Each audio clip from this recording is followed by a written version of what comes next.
Hello everyone, how's everyone doing? I'm well. I went to Michael's today because I had a $10 reward available, and I walked in and they had put new supplies up. I promised myself I was only going to buy something which wasn't going to be more than $20, right? But there was Faber-Castell's pan pastels over there and new kind of oil paints and stuff. I just held myself back. But I bought these instead. These are Staedtler's pens. I think they are alcohol pens, though I didn't read the fine print. It just says that these inks are UV protected, so the color will always stay vivid in your journals, whatever you do. So I picked up the gray one to try for the first time. I think these were for $15. I had a $10 reward point card or whatever you want to call it. $10 rewards. And then it was also 30% off one regular priced item. I used that as well. And this was, with taxes, this was for about $6. So when I brought it home, I opened them up. I used them on my TP journal. I didn't like it. I really didn't like them. To begin with, I didn't like them. That's what I'm saying, to begin with. But as I started working over them, with them, I worked them over my acrylic paints. They were spectacular. They just would glide over the work. Let me show you. I don't know where I put my other journal that I was working on. So I use this for my skull. As you can see, the gray. And it's nice and soft. This is my dilution journal. I dug it out. This one also needs to be finished. I used to have this bad habit of starting journals. I wouldn't like painting in it. I wouldn't like a work in it. And I'd just leave the journal. Such a spoiled brat. But now, after 10 years, I've stopped being a spoiled brat. Now I'm actually using my journal. So, as you can see, the black in here are from these pens. You know, where's my black? Okay, there is a black here somewhere. But these are the grays. These are the grays. I'll have to find the black. I'll probably move them back. And they did pretty well over here, the grays. And I use the black for Rama's hair. And that's Sita because Diwali is coming. Diwali is on Monday. And the year is passing really fast. And I wanted to celebrate. We have friends coming over on Sunday for a Diwali party. And I have to cook for a lot of people. I'm looking forward to that. And Monday is Diwali. So I made this little spread in my journal. You can see there is a deer also. It's a good tale to study. There are a lot of lessons in it. I mean, as feminists, we have some controversial points to make. But, it was a tale of its time. You can't expect people to be woke during patriarchal times, during ancient times. I mean, Rama was very respectful towards women. That was something that was given. He really respected human beings as human beings. In fact, I've come to the conclusion that he was so selfless that he was even willing to give up his loved one. He loved Sita so much and he gave her up for it to be a lesson to the person who basically gossiped about her. Read it. Read the mythology. Well, it the story didn't really have a happy ending. It also goes to show that Vishnu as an avatar was very much in touch with the human condition and the human heart. Okay, so I'm going to be doing this spread. It'll be a little different, and I'm going to try and put the deer also in it. Because Ravana came as a deer, Sita wanted the deer, and Ram basically told Lakshman to protect his wife, and the deer Ram ran after the deer, and Ravana shapeshifted and cried for help in Rama's voice. So Sita basically said a lot of awful things to Lakshmana to get him to go and get Ram to go and help Rama. And Lakshmana went because he really loved his brother. He went, and that's when Ravan came at the deer in front of Sita. She wasn't supposed to cross over the threshold that she really wanted the deer. She crossed over the threshold. Ravana took on his real form, grabbed her, and they left. That's just part of the story that I'm telling you. There is a big before, a big after, a lot of lessons. And I'm going to do this spread. I'm going to make it a little different. And I'm going to take my inspiration from Kawaii and Madhubani art. Madhubani art is an Indian art form, folk art form. I'm going to use that as well. Let's see what the spread looks like. Okay? Yeah. I'm going to remove my face. Let's move on. Yeah, I did this today, in fact, which is why my desk is a bit messy. Just a few minutes ago, and grabbed a cup of coffee. And I think it's nice. So let's do this. In fact, this journal is a little broader, so I may have more space. You remember Marilyn. Here. Will I make it a big spread? I may or I may not if I do them here. I love doing it on this side though. Okay. Move this out of the way. Move things out of the way. I have a lot of supplies and they're all over the room. All over my studio, as you can see, if you're able to look at the back. And I have my coffee. So let's get cracking. Okay. I'm not drawing his brother. Generally, they show them as three. You would see Rama, Lakshman, and Sita. I ran out of space. I mean, if I drew him here, maybe I would have had space, 1, 2, and 3, and the deer over there 4. But, yeah. 2 is a company, 3 is a crowd, but I'd say 4 just looks odd. Okay. I think I'm going to fast forward from this point onwards. Cool? Cool. Let's get on with it.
Well, I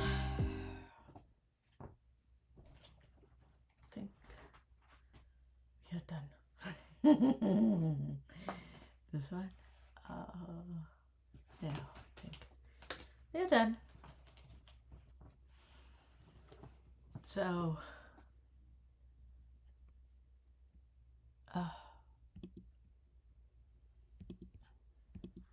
so I think we are done, folks. As you can see,